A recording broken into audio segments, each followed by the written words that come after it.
As a result of the overcrowding and inhumane conditions and treatments, on March 17, 1972, a class action lawsuit was filed against the state of New York by parents of Willowbrook residents in federal court.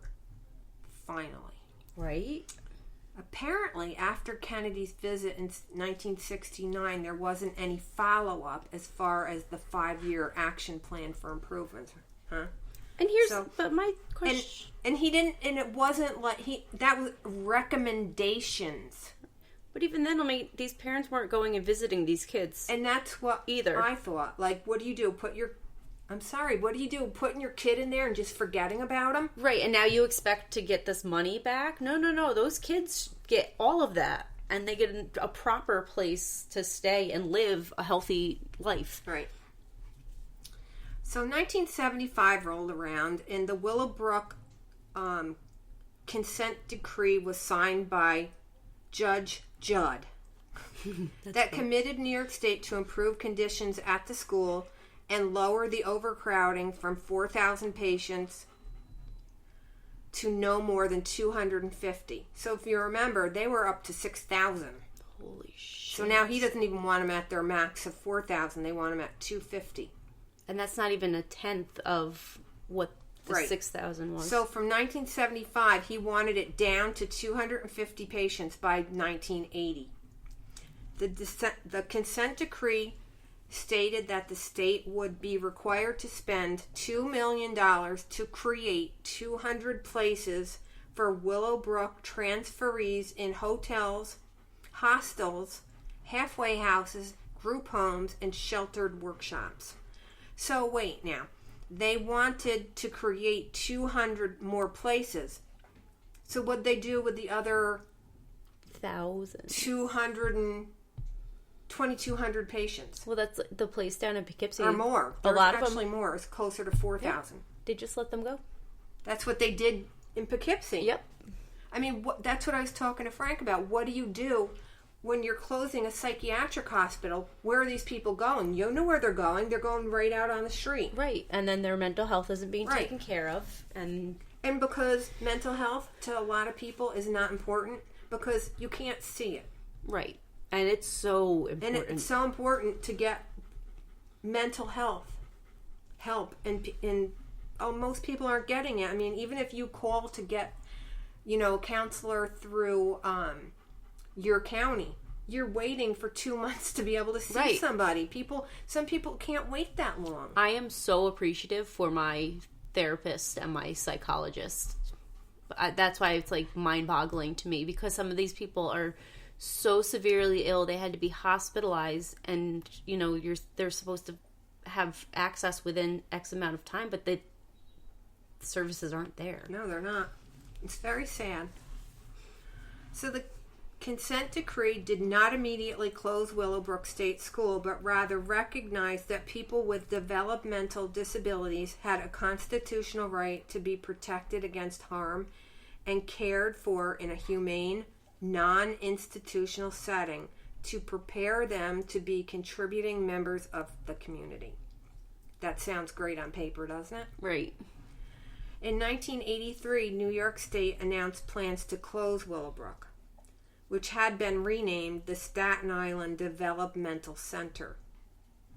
By the end of March 1986, the number of residents had dwindled to approximately 250, which was mandated by the court, so they really didn't have a choice. Right. On September 17, 1987, the last child left the grounds, according to Instant Checkmate. So in an article in February 2020 of the New York Times, the pledge to protect was broken. Many of the institution's 2,300 former residents were still suffering from mistreatment. The Times obtained from internal state data that in 2019 there were 97 reported allegations of physical abuse by group home workers against Willowbrook residents, 34 allegations of psychological abuse, and more than 100 of neglect, medication errors, misuse of restraints, seclusion, and theft. Investigations were conducted by the New York State Office for People with Developmental Disabilities, but were unable to prove abuse, claiming strong union protection. Which, I don't know about you, Kelly, but that sounds to me like it boils down to the union protects the shitty people. It does, and then not all people in a union are. And I'm not saying not all union. No, but the thing is, too, with that, so at this point in time, if you do have a developmental disability, you have to be like in a nursing home or something like that, you get Social Security now. So now they have funds coming in. So these group homes are getting their funds. Right, so they're getting their Yep. money, and they don't care. Because these, they get these complaints. I guarantee you none of them are looked into. Well, I don't know. I shouldn't pass judgment on this, but it said since there was such strong union protection of these employees that are caring for the former Willowbrook residents, it was found that the arbitration was dismissed and blocked because they had no grounds.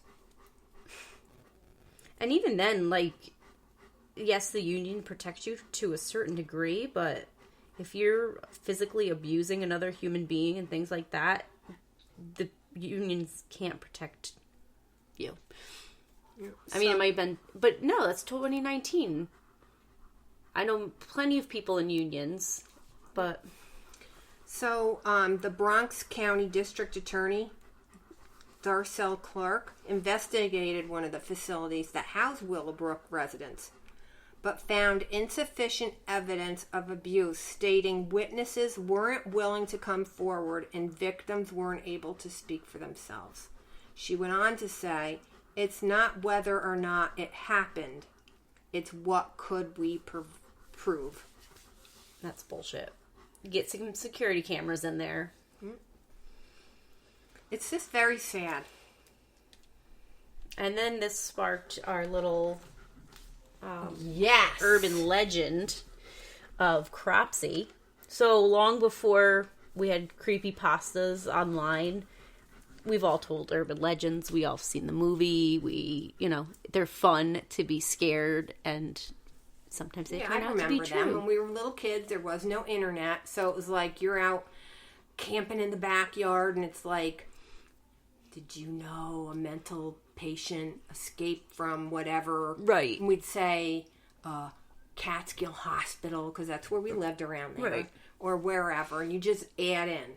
Or like the couple up on Lover's Lane where he got out to check, and then he gets his head taken off with the hook. And that's what a creepypasta is. So, yeah, I was like, so those are fun. So the story of the creepy man with the hook that was going to get you, that's what we were just talking about. And, a lot of times these escaped lunatics, quote unquote, ended up, finding their way into somebody's backyard, or there was a huge facility in your backyard. Yeah, like the prison. That's true. You have a prison in your backyard. You have two of them, minimum and maximum. And that's what used to happen when I was a little kid. Somebody would escape. Ooh, a deranged psycho killer escaped from the prison, and he's coming to get you. That kind of thing. That would be. It was all for effect, but right. But it still scares the shit out of you. Yeah. So the kids in Staten Island had a more personal story about their local maniac. He got the name Cropsey, which I listened to a podcast about Cropsey, and the name was a very popular name in upstate New York as a last name. So they just gave... Oh, I didn't know that. Yeah, so it was just the name. And so there were people that went missing in the area, and eventually once Willowbrook was kind of broken down, some of the staff or the patients that just got released would sleep and live out behind the facility. Yeah, so then all of these missing children whose bodies were never found, so we presume they've been murdered, they were taken by Cropsey. Now, did you hear anything about there being tunnels under that Willowbrook school? Yep, that's what, so that they could easily move the kids from place to place without them running off and things like that. And I never found anything about anybody that was killed there. Nope. So, I mean, I'm sure patients died regularly, but the person in the real Cropsey, so to speak, if you want to put a name on him, was Andre Rand. He was a convicted kidnapper, and he was the source of the Cropsey documentary that we both watched way back. Rand worked as an orderly or a janitor, depending on which source, at Willowbrook from 1965 to 66. At that time, while he was employed as a municipal employee, he did not have a stringent background check that we have today. Yeah, obviously. Right. So he had been actually convicted of sexually molesting a 9-year-old. Nice. Yeah. And had served 16 months in jail. So Rand's life was not a good life. He was actually born Frank Russian, and that was on March 11th, 1944. No one knows for sure when he changed his name from Russian to Rand, but I don't know that that's important. He had a younger sister that claimed neither of them were sexually or physically abused as children.